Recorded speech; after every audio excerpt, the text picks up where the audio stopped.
Welcome everyone to another Brian's action figure review. I am Brian. In today's review we are looking at the Star Wars Black Series. It is an older one. It is the Archive Wave Tusken Raider. As you may have seen in my haul video, this is my first time picking up one of these since the ones they released back in the 80s. Yes, I am that old. So yeah, the Tusken Raider, very prominent characters within the Star Wars universe. They've been in nearly everything. Cameoed in nearly every show. That's not because everything is on Tatooine or anything. But these are awesome. I've always wanted to pick up one, and yeah, so let's take a look at the box. So let's check out the box for the Star Wars Tusken Raider from the Black Series Archive Wave. As you can see, this is the 50th anniversary of Lucasfilm. Star Wars Black Series Archive Wave. He does have this awesome picture here. Tusken Raider.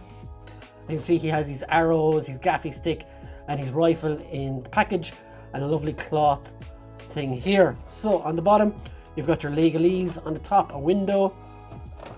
On the back, you've this really cool like timeline. It tells you like where all the various movies and things, and this is going to have to be updated, obviously. Again, commemorate first 50 years of Lucasfilm with figures inspired by the original Star Wars trilogy. You have the languages and stuff there, and you have a bit of a picture here. Tusken Raider, fearsome desert savages. Tusken Raiders are the most foremost reason Tatooine colonists do not wander far from the isolated communities, and all in different languages there as well. So yeah, not a lot more to add to that. Pretty standard stuff. Of course, it is nice to see plastic packaging still on older figures, which is nice. And yeah, so let's get him out of the box. So here is the Tusken Raider out of the box, and this sand-dwelling looking asshole looks absolutely fantastic. What I want to go through first though is the absolute amount of accessories he comes with. So for shooting dune rats out in the Dune Sea, he comes with this awesome rifle, which of course can be seen in Star Wars A New Hope, and the detail on this is pretty awesome. You can see the stock there, that wooden effect, and all the little bits and pieces on it there as well. All the way up to the barrel. It's really nice gun, and he does hold it well. He does come with his gaffy stick, where you can see him going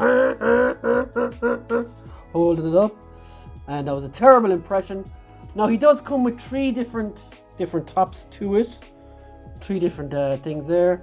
This is like an arrow one, and this one. So let's pop those on just to show you. So they do go on like so.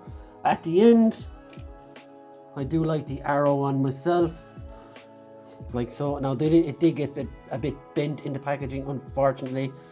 It kind of happens these days, of course. And the silver one as well does pop in there as well, which looks kind of cool too. So that is the accessories on the Tusken Raider. So guys, what I will say about this, and it doesn't get said enough about the Black Series figures, is the amount of cloth goods on these figures. This guy looks absolutely ridiculous in a good way, of course, and he does have the hard plastic underneath as well. If you don't like it, you can probably take it all off, but I think it looks really nice. It's like this jacket is actually like a bandage. That's what it reminds me of. It reminds me of a bandage. But yeah, the head sculpt on this guy is absolutely out of this world good. So good. And they look exactly like they look in the show or the movies. Of course, he's got the bandoliers across his chest as well, and more pockets than Rob Liefeld could draw. Yeah, this overall, like, I don't know why I haven't picked one of these up sooner, because it looks, sculpting wise, paint wise, it's perfect. Articulation wise, it has got that same Black Series problem of single jointed rotating elbows.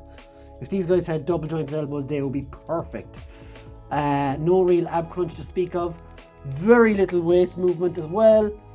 Leg articulation, pretty good. Double jointed elbows, or double jointed knees I should say, but they are of course hindered by the plastic robes. So articulation wise, it's not great. It's a typical Black Series in that way. But I think every other way, this figure is a winner for me. A really top class release, and I'm sure there's many people who've bought loads of these because they're a great army builder as well. And of course, original trilogy, they've been in Boba Fett, they've been in everything. Anytime, like Star Wars always somehow ends up in Tatooine. From a galaxy far, far away, there was sand. And that's all. It gets everywhere, and it's coarse and all that kind of crap that Anakin says. Of course, in the original trilogy, so it is the home of Darth Vader, and these are the indigenous life forms, so to speak. So, to end on this guy, he is excellent. Would I army build? I might get a second one. I'd like to get a second one maybe, once I have my Star Wars collection on display properly. But I'm very happy with him. He looks really, really good. That's unfortunately all. He doesn't move very well. You won't get a million poses out of him. But again, you don't need it. He can hold his rifle, he can hold his gaffy stick, as you will see in the pictures at the end. And that's my review for the Star Wars Black Series Archive Wave Tusken Raider. I hope you guys enjoyed it. Please leave a like, please leave a comment, please subscribe below, and we'll see you hopefully on the next one. Have a good day. Bye.